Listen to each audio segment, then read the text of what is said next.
It's time for the main event of the evening. Introducing to you first on my right, he is fighting out of the blue corner, really needing no introduction the world over, Manny Pac-Man Pacquiao. And his opponent across the ring, Mario Barrios. Protect yourself at all times, and what I say you must obey. Good luck to both of you. Touch him up. Manny Pacman Pacquiao magbabalik sa pro boxing at agarang target daw ang bakanting WBC welterweight title. Yan ang umugong na balita at ang pwedeng makalaban ay ang 6-footer at former super lightweight champion na si El Azteca Mario Barrios.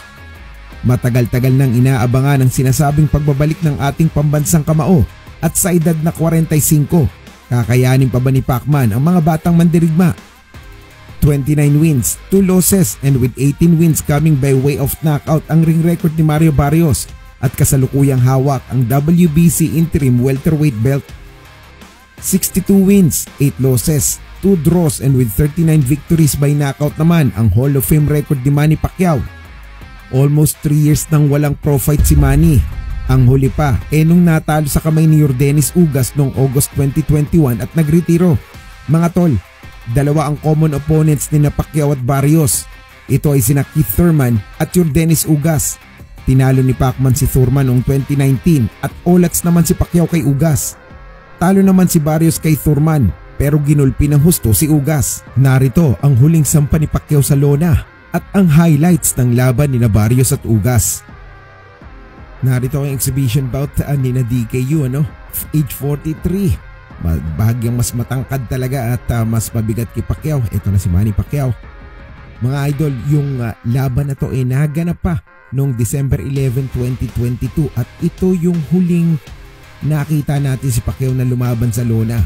Although this is an exhibition bout po ito, talagang inabangan din ng napakaraming tao. We're seeing Coach Buboy now and Coach Sharp Ari Peñalosa. Patawa-tawa si Pacquiao dito. Tangkad ni DKU. Exhibition bout and they're checking parang wala ata yung mouthpiece doon o gum shield ni DKU. Round 1 is bout scheduled for 6. Petiks lang si Pacquiao. Nag-aabang lang. Siyempre parang laro-laro lang to Ordinary lang. Ito naman si DKU parang karatista ba? Pacquiao throws a left to the body. Umabot yon. Alalay din dito si Pacquiao. May hina lang para hindi masyadong karga yung suntok at napakabilis din. Yun yung slow motion. Tumama yung kaliwa na yun ni Pacquiao. Round number 2. Jab from DKU and then right hook pero nakailag doon si Pacquiao.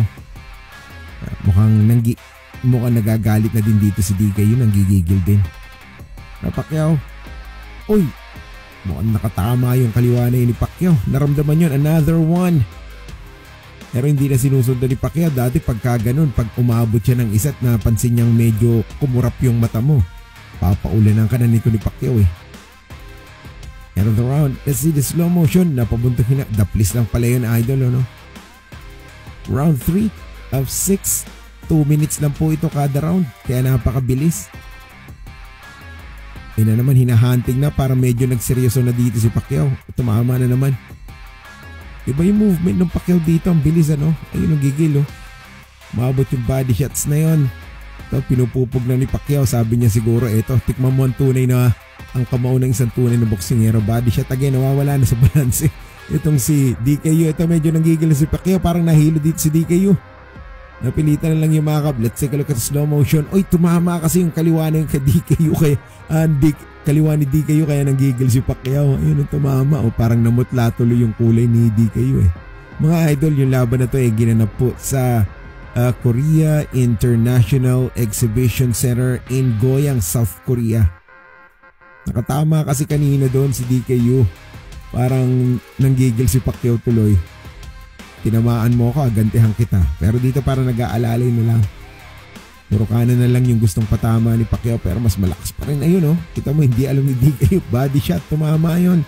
Napakita natin parang bumuga ng hangin sa bibig. Ayun oh, yung combination mula kay DKU.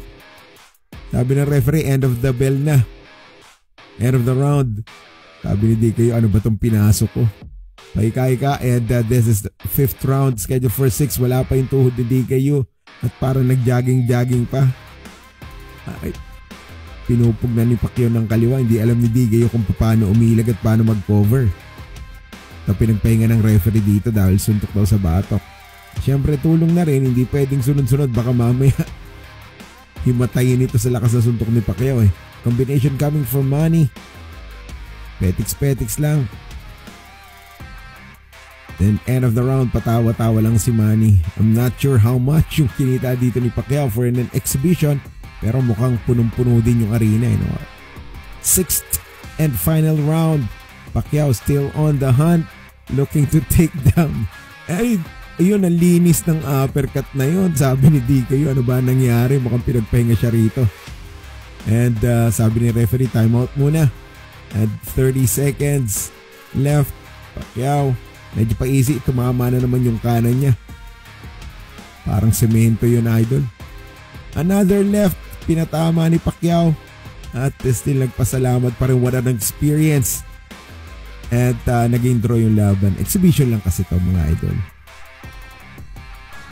Okay, eto naman po. Mario Barrios versus Yordenis Ugas. Mga idol, ang laban na ito ay naganap noong September 30, 2023, noong lamang pong nakaraang taon. At ang ating third man in the ring ay si Thomas Taylor. Mas matangkad at mas mahaba rito si Mario Barrios. Kung titingnan natin, maganda rin yung tikas nitong si Mario Barrios, mukhang matigas ano. Napanood natin yung mga laban nito against Tank Davis, medyo dry din siya doon.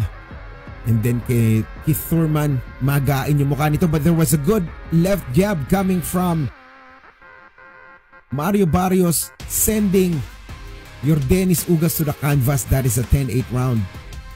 Round 3, palitan pa rin sila ng jab. Halos parehas yung style nitong mga to. Nitong dalawang to, abangan and then babato ng 1-2 basic shots. Wala masyadong footwork and angle. Nagkatukuran. Round 4, Ugas versus Barrios. What a right hand coming from Ugas. And sumasagot din naman itong si Barrios. Jabs mula kay Barrios, malupit din.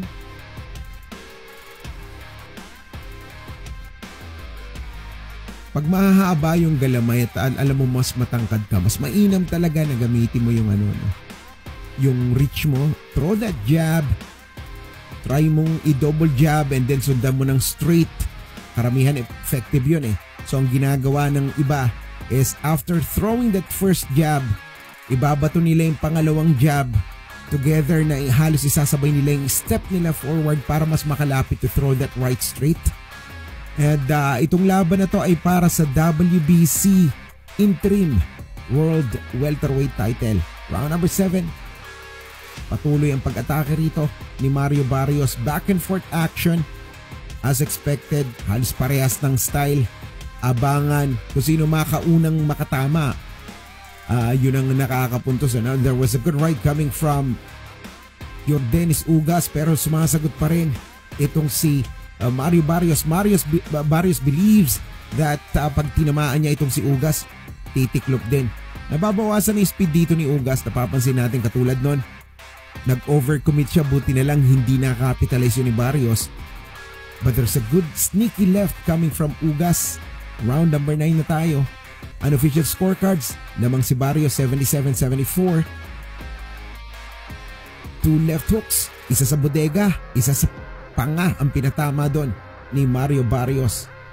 Pero muntik tumama yun, halos dumaplis lang yung 1-2 na yun mula kay Ugas. But there was an uppercut coming from Barrios and then sumagot, rumisibo itong si Ugas.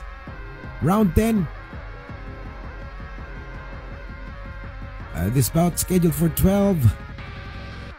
Tumama yung kanan na yon mula kay Ugas, pero syempre babalikan ni Mario Barrios yan. There was a good right again.